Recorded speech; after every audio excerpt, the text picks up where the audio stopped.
시청자 여러분, 오늘도 즐거운 하루 보내시기 바랍니다.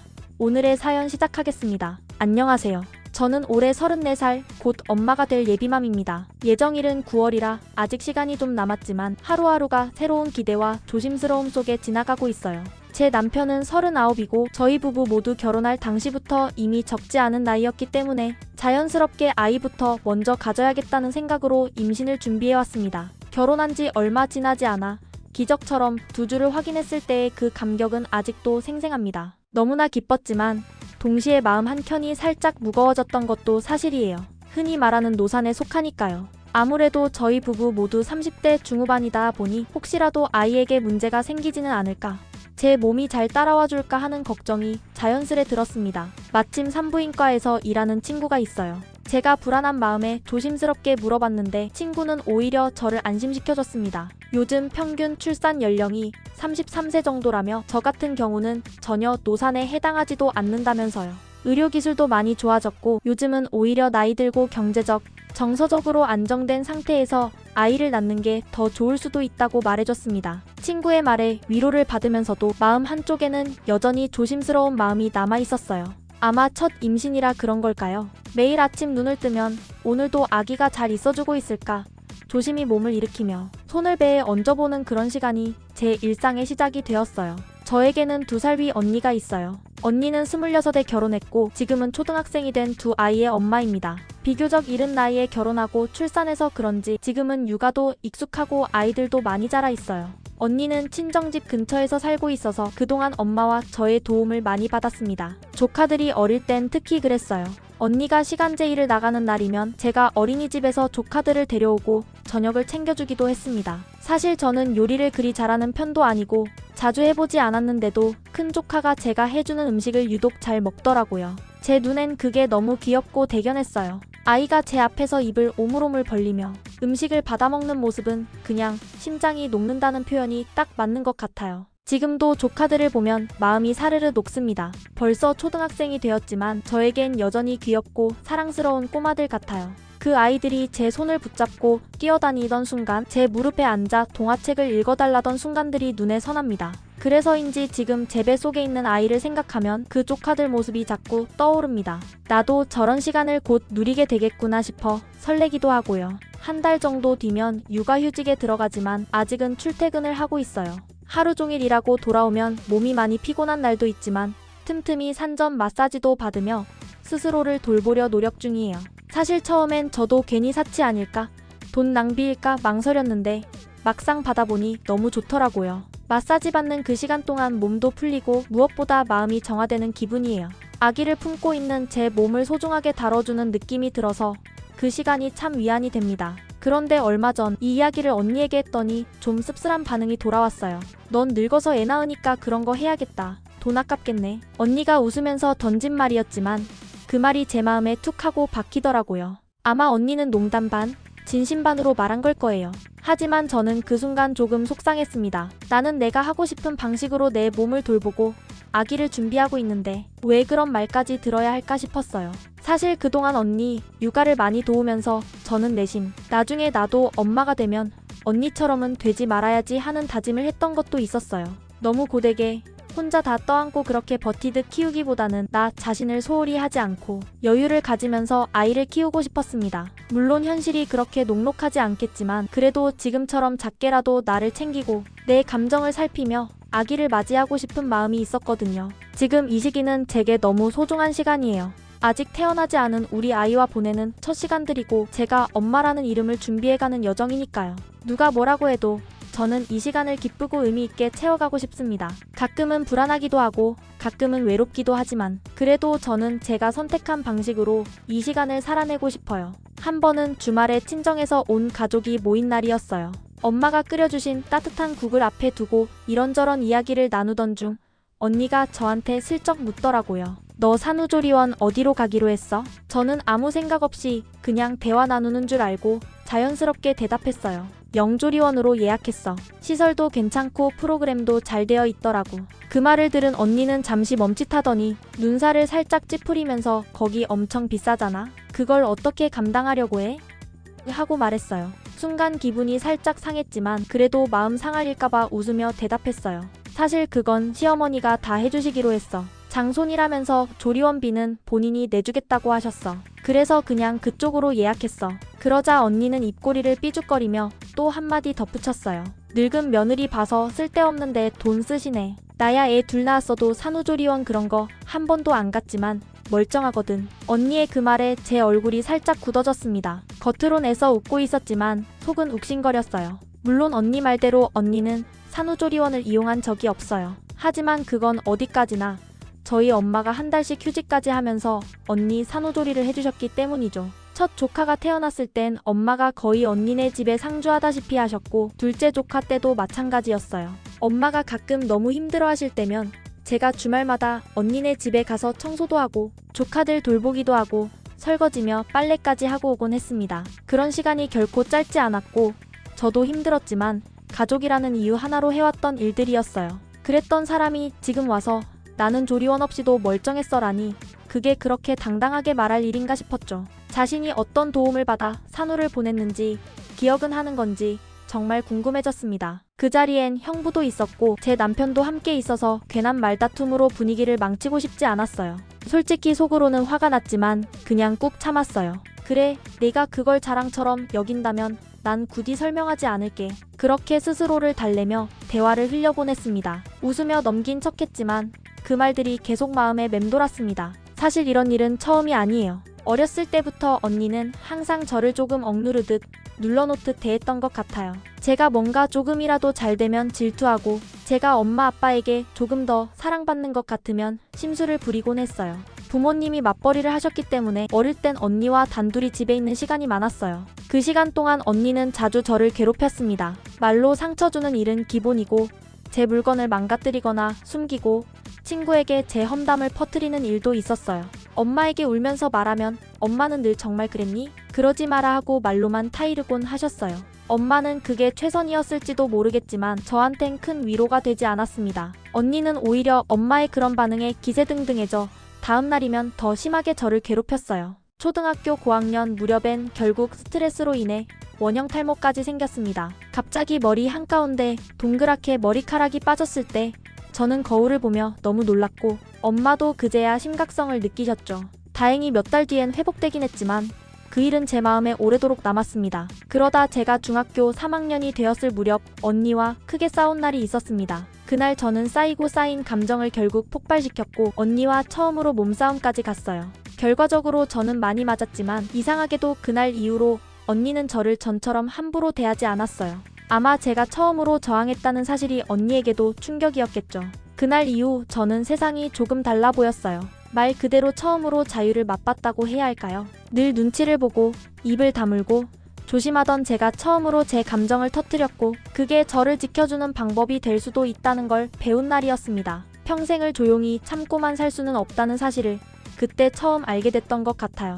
하지만 그렇게 몸으로 부딪혀 배운 자기 방어도 나이가 들어서 성인이 되고 나면 다 무용지물일 때가 있어요. 어릴 땐 싸우고 울고 나면 끝났지만 이제는 가족 간 갈등도 웃으며 넘겨야만 하는 순간이 많으니까요.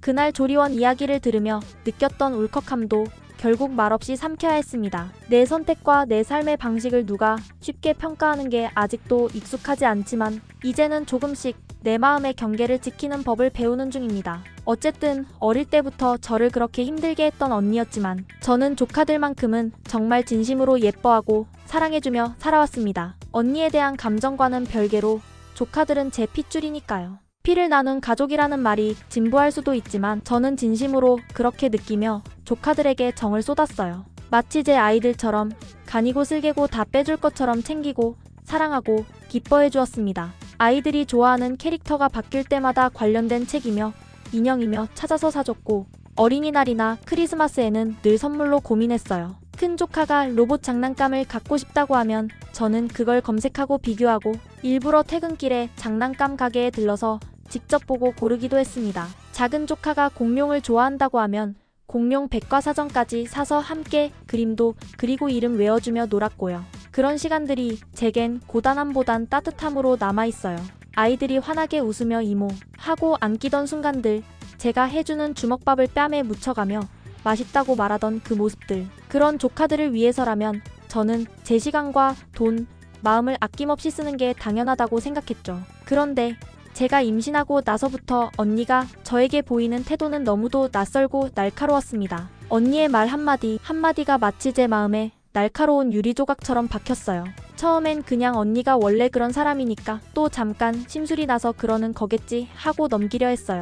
그런데 시간이 갈수록 그 말들이 점점 독해지고 쌓이고 잊으려 해도 잊히지 않더라고요. 저는 나름 최선을 다해 언니에게 상처 주지 않으려 조심하고 있었는데 언니는 그 조심스러움을 마치 약점인 양 더 밀어붙였습니다. 형부는 일반 회사에 다니고 있고 저와 제 남편은 정년이 보장된 직업에 종사하고 있어요. 물론 누구나 노력한 만큼의 결과를 얻는 것이라고 생각하지만 언니 입장에서는 그것도 조금은 불편했을 수 있겠죠. 게다가 저희 시댁이 재정적으로 꽤 넉넉해서 시어머니께서 저를 많이 예뻐해주세요. 신랑이 집안의 장손이고 또 제가 나이 들어 어렵게 임신한 걸 많이 걱정하셔서 그런지 더 신경 써주시고요. 그분은 사소한 것도 하나하나 챙기시며 산전 마사지나 조리원, 선택 같은 것도 제가 원하는 대로 해보라며 지원을 아끼지 않으세요. 아마 그런 환경까지 더해지니 언니로서는 더더욱 저를 보는 것이 괴로웠을지도 몰라요. 자신은 힘든 시간들을 친정에 기대며 버텨왔는데 저는 시댁에서도 도움을 받고 있으니 더 억울하게 느꼈겠죠. 하지만 그렇다고 해도 그 감정이 저에게 향하는 건 너무나 억울하고 씁쓸했습니다. 솔직히 생각해보면 언니가 어떤 감정을 가지고 있든 제가 조카들에게 보여온 마음은 진짜였어요. 제가 사줬던 장난감 하나하나, 챙겨줬던 어린이날 선물, 아이들의 감기라도 걸리면 걱정하며 전화했던 수많은 밤들. 그런 것들이 단순한 이모로서의 도리만은 아니었거든요. 사랑이 있었고 마음이 있었어요. 그런데 언니는 그런 저의 마음을 인정하지 않고 오히려 비꼬듯 늙어서야 나으니 시댁에서 돈 써가며 시장 안에 시계 말만 늘어놓았죠. 노산 이야기요? 처음엔 그냥 그러려니 하고 넘겼습니다. 저보다 일찍 결혼해서 이미 아이들을 키우는 입장에서 보면 제 임신이 늦게 느껴질 수 있다는 것도 이해했어요. 하지만 언니는 그 말을 마치 무기처럼 휘둘렀어요. 너 이제 나이도 많은데 괜찮겠어? 노산이면 애도 위험하잖아. 너처럼 늦게 가지면 기형아일 수도 있다는데 괜찮겠어? 처음엔 살짝 놀리듯 말하던 게 어느 순간부턴가 진심 섞인 비난처럼 느껴졌습니다. 그러던 어느 날 결정적인 일이 있었습니다. 가족이 함께 저녁을 먹는 자리였는데 언니가 또 그 말을 꺼냈어요. 그 나이에 낳는 애가 멀쩡할 리가 없잖아. 너도 40 다 돼가고 매형도 40이 넘었는데 순간 거실 공기가 싸늘해졌습니다. 그 자리에 있던 신랑은 갑자기 말이 없어지고 가슴이 턱 막힌 표정으로 숨을 고르고 있었어요. 신랑이 평소엔 말도 조리 있게 잘하고 웃음도 많은 사람인데 그날은 입술이 바짝 말라있더라고요. 제가 봐도 너무 속상했습니다. 엄마는 그 자리에서 언니에게 그게 무슨 말이냐며 다그치셨지만 이미 분위기는 무겁게 가라앉은 후였어요.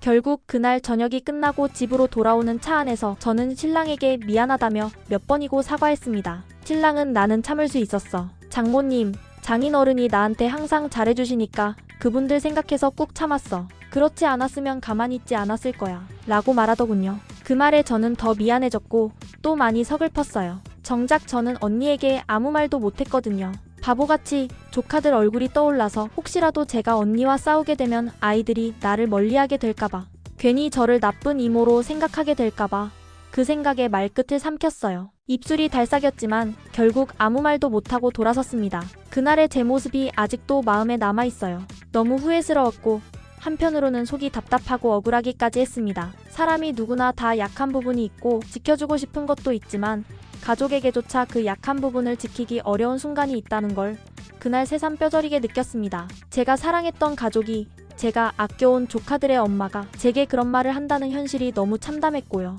그날 이후 제 마음 한구석에는 언니와의 거리를 서서히 두기 시작했습니다. 아직 겉으로는 웃고 있지만 마음은 예전 같지 않다는 걸 저 자신도 알고 있습니다. 그런데 얼마 전 결국 일이 터져버렸습니다. 사실 저도 마음이 많이 지쳐 있었고 임신 중이라 그런지 감정도 예민해지고 피로가 쌓이던 시점이었어요. 주말에 신랑이 저더러 당신 하루 푹 쉬고 와 하면서 친정에 가보라고 하더라고요.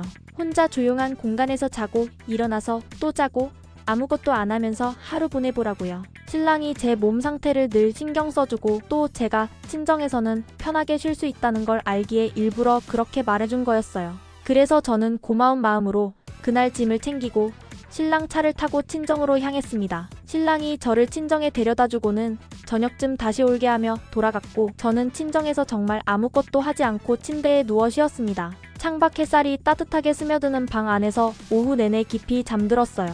누구의 눈치도 보지 않고 아무 일도 하지 않은 채로 푹 자고 일어나니 속이 다 후련하더라고요. 몸이 좀 가벼워지는 기분이 들었고 아이에게도 좋은 시간이 되었겠다 싶었습니다. 해질 무렵 엄마가 저녁 준비를 하시면서 신랑에게 연락해서 같이 저녁을 먹자고 하셨어요.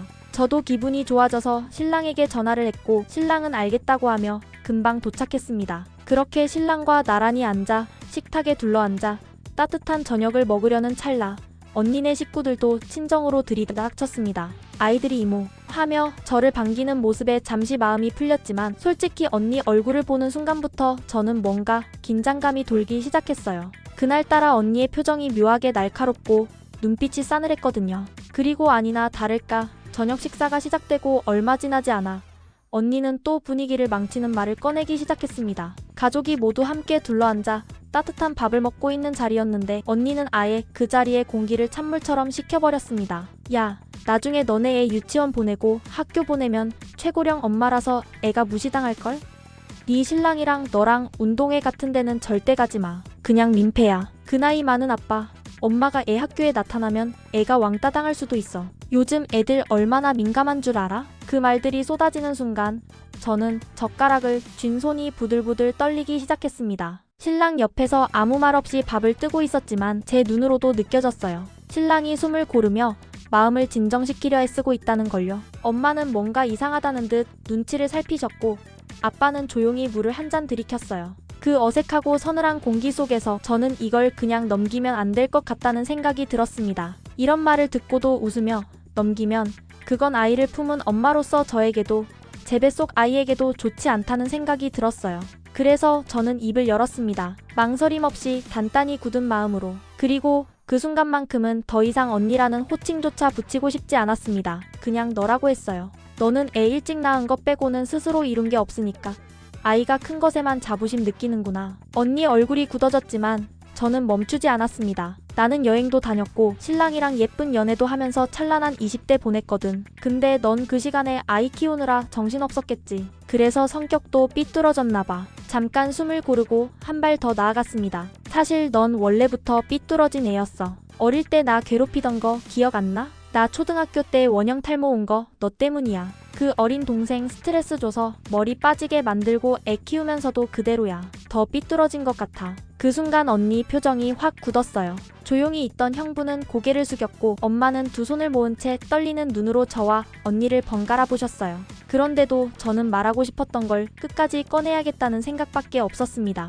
너무 오래 참아왔으니까요. 너도 솔직히 산후조리원 좋은데 가고 싶었지? 마사지도 받고 싶고 관리도 받고 싶고 남들처럼 대접받고 싶었잖아. 근데 못하니까 괜찮다고 스스로 위로하고 그러면서 남들 그런 거 받으면 쓸데없다고 말하고 다녔지? 제 말에 언니는 입술을 꾹 다물었고 저는 마지막 말을 내뱉었습니다. 그러니까 부러웠던 거잖아. 나처럼 시댁이 잘해주고 예쁨 받고 사는 거. 그게 질투나서 견디기 힘드니까 그렇게 말로라도 나를 누르려 한 거지. 솔직히 말해. 그거 아니야? 그 말이 끝나자마자 식탁 위 공기가 완전히 얼어붙었습니다. 아이들조차도 장난감, 젓가락을 멈추고 우리를 바라봤어요. 신랑은 제 무릎 아래 손을 살짝 얹어주며 진정하라는 듯 했지만 이미 돌이킬 수 없는 강을 건넌 느낌이었어요.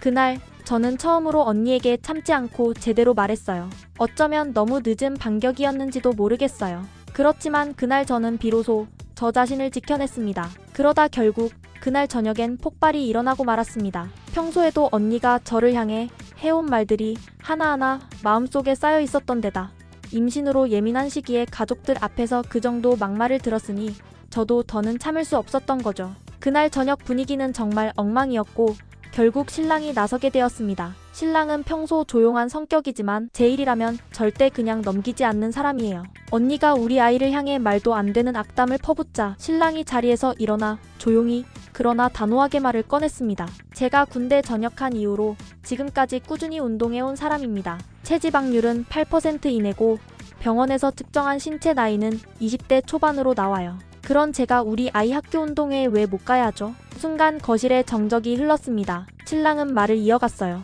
키도 형부보다 훨씬 크고 배도 안 나왔고 얼굴도 제 나이보다 어려 보인다는 말도 많이 들어요. 제 외모가 뭐 문제입니까? 처형 말대로라면 오히려 처형네 부부는 건늙어 보이고 분위기까지 침울하니까 아이 운동회에 참석하는 게 더 문제가 아닐까요? 그럼 처형 말대로라면 그 집 애는 운동회에 결석시켜야 하는 거 아닌가요? 그 말에 언니는 딱히 할 말이 없었는지 입을 꾹 다문 채 굳어버린 표정이었습니다. 꿀먹은 벙어리라는 표현이 딱 맞는 순간이었죠. 부모님도 너무 당황하셨는지 아무 말 없이 눈치를 보고 계셨고 엄마가 결국 언니에게 나직하지만 분명한 목소리로 말했습니다. 야, 너는 동생이 임신한 거 옆에서 챙기진 못할 망정.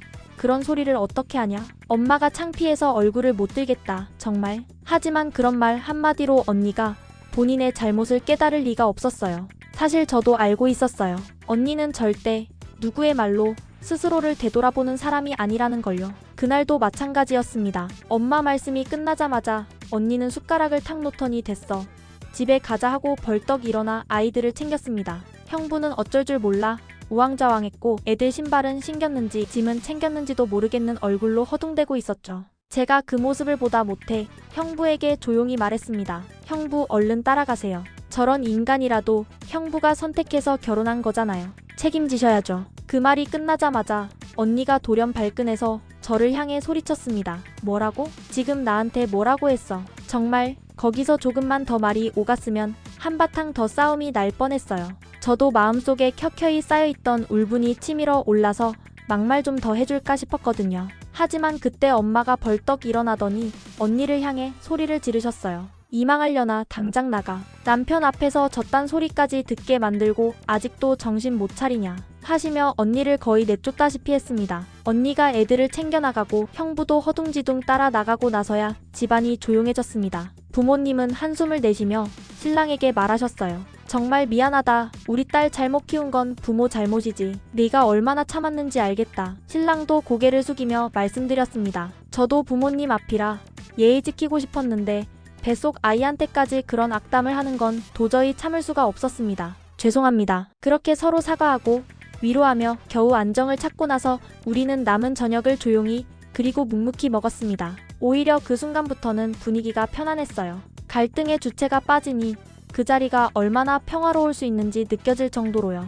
신랑이 그래도 맛있게 먹자고 웃으며 밥을 뜨는데 순간 울컥했어요. 그간 얼마나 꾹 참고 있었을까 그 마음이 느껴져서요. 집에 돌아오는 길 신랑이 조용히 운전하면서 말했습니다. 아까 처형이 우리 아이 가지고 조금만 더 그런 말 했으면 정말 나도 못 참았을 거야. 무슨 일이 날 뻔했어. 그 말에 저는 너무 미안해졌습니다. 제가 좀 더 일찍 언니의 언행을 막았어야 했는데 가족이라는 이유로 조카들 눈치 본다는 이유로 늘 물러서기만 했던 제 자신이 부끄러웠어요. 그래서 신랑에게 조용히 말했습니다. 미안해 내가 진작 나섰어야 했는데 언니가 예전부터 나한테 어떤 식이었는지 당신한테 말한 적 있잖아. 그거 다 당신도 알면서 지금까지 참고 있었던 거 너무 고마워. 신랑은 고개를 끄덕이며 말했어요. 그 언니 난 별로야. 당신 어릴 때부터 괴롭히고 지금도 그런 식으로 질투하는 거 보면 사람이 참 많이 꼬였어. 근데 우리 애한테까지 그런 소리 하는 거 보면 더는 못 봐줄 것 같아. 그날 이후로 저는 결심하게 됐습니다. 앞으로는 숨기지 않기로요. 지금까지는 언니가 기분 나쁠까봐 괜히 질투할까봐 제가 받는 대우나 시댁에서 해주는 일들을 일부러 말하지 않았어요.